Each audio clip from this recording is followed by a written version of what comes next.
gathering in fear and joy for worship and for praise. With every new day, they say his angels descend on the land. And now we celebrate his birth, our Savior, the King that has a plan. The story has been told in the book from Genesis to Revelations. Voices say he is with us in America, so God bless our mighty nation. I must ask if his blessings are the private property of politicians and evangelists, claiming certain greatness above other nations for the profit that comes with these practices.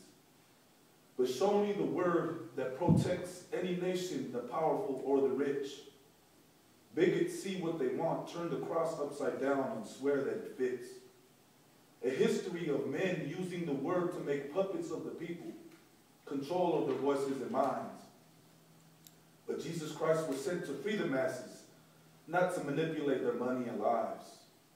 Rebellious with the truth and vision of the Lord, a true revolutionary of his time, murdered by the same hands that would later enslave the message of his life. Hands of the beast stained with blood in his name, saying love but serving hate, smiling and stabbing, embracing and enslaving, conquering with the coldness of the state. Some churches taking 10% or more of the gold they like to store. Parasites explore.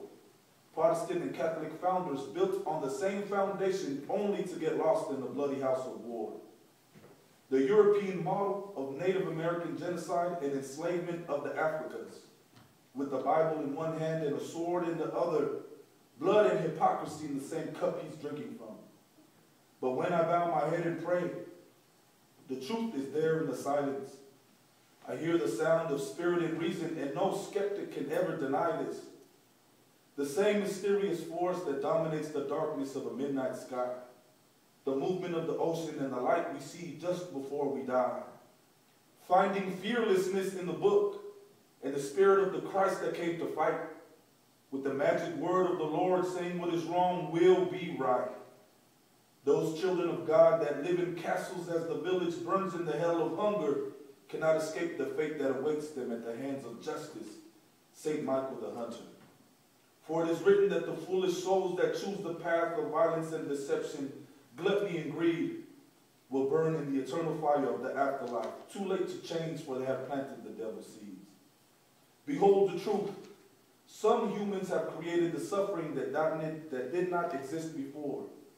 Free will is a gift, yet scores of Christians will not help the suffering children of the Lord.